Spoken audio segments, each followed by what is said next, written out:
Hey guys, Dr. Berg here. In this video, we're going to talk about the power of manganese for herniated discs and sciatica pain and low back pain. Okay? Manganese is a trace mineral that's involved in certain enzymes that help you strengthen ligaments. When you're deficient in manganese, you have weak muscles, soft bones, weak ligaments, body aches, and even skeletal deformations. So if you have, here's the spinal column, for example, you have vertebra, you have a disc in between, and then the ligament is the thing that keeps the disc from bulging out. So if this ligament is weak, it can bulge out into the spinal column and cause all sorts of pain. So taking manganese can help strengthen that ligament. How do you get manganese? It's from leafy greens, vegetables, nuts, especially pecans, or cinnamon. Okay? If you want to take a supplement, take the chelated version. Don't just get the elemental manganese because that's metallic and it's toxic, okay? You want to get it chelated, which means it's combined with an amino acid. It's real easy on the body, and the body can absorb it a lot better. All right? So go ahead and try this and put your comments below. Let's talk about the best exercise for a condition called spondylolisthesis.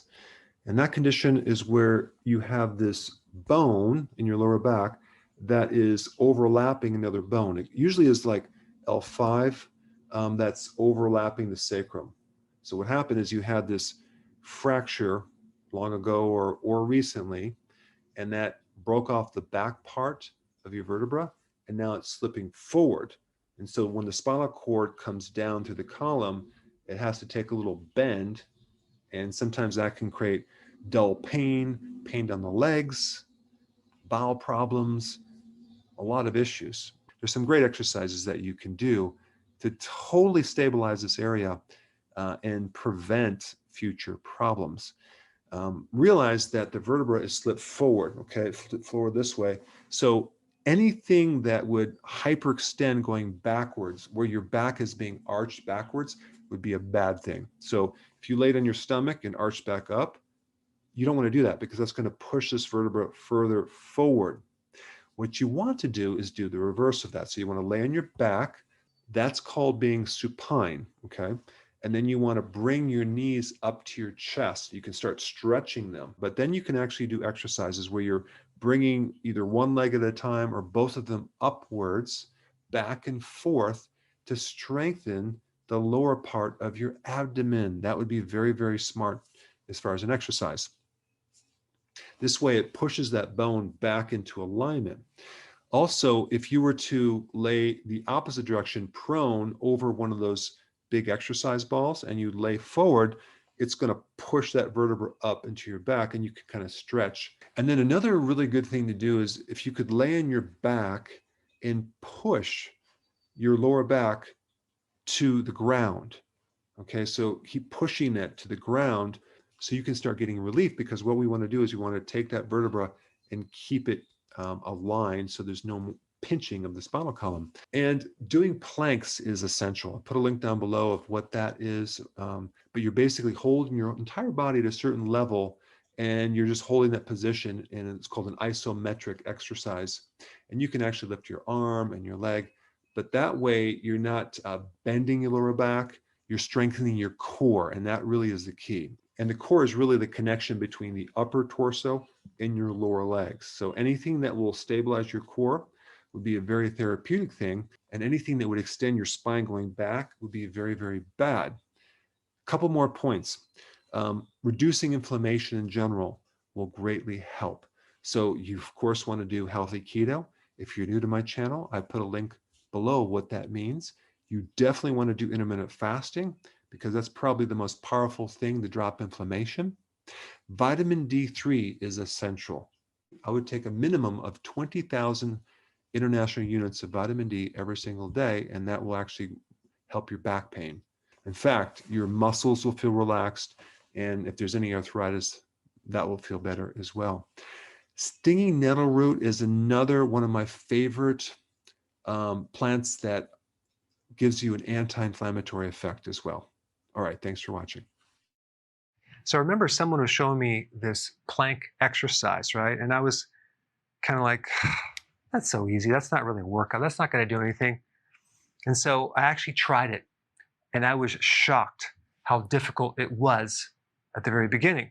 But there's some really cool benefits from doing this plank exercise. So what is it? It's an isometric type exercise where you're not contracting your muscles, you're stationary. And so there's a modified version or the regular version, which is called the front plank. And the modified version, you're on your knees and you're on your forearms, and your entire spine from your head all the way to the bottom part is straight, it's neutral. You're keeping your shoulders back and down, and you're not bending at the hip level. So that would be modified. And then you have the regular type where you're doing like a push-up, but you're on your elbows and you're maintaining that position. And there's a lot of other variations to that, which is more advanced. So you start out doing between 1 and 6 reps, one set. You're going to hold that position for at least 10 seconds, but you want to work up to a minute. And so you're going to rest between 30 and 90 seconds. I'm telling you, it looks really easy, but it's very difficult in the beginning, and it's quite a workout. You're going to feel it the next day. Let's talk about the benefits of a plank exercise. It can build your core. What is a core? The core is something that connects the upper torso to the bottom part of your legs. You have the abdominal muscles, the back muscles, the side muscles, the hip muscles, and the buttocks. It can help your posture. It can help the relationship between your chest and your mid-back and your shoulders and your neck. It can keep your head over your spine so it's not too forward this way. Number 3, it actually can help symmetry between the front part of your body and the back part of the body as far as strength. Because if you're asymmetrical, that can produce pain in your joints, especially your lower back. Now, number 4, it strengthens the tendons, the ligaments, and the muscles, because you have to hold this position for a long period of time.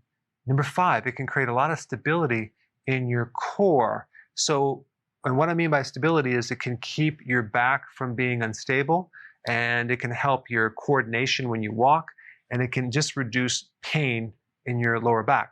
Number 6, you can actually get a workout by doing this exercise. Talking about sweating and definitely feeling sore the next day. It's also really good to mesh in with other types of exercises. All right, number 7, like all exercise, it can also help you reduce stress. So I put a video down below of an actual demonstration of how to do this, but you should check it out. Try it out and tell me what you think.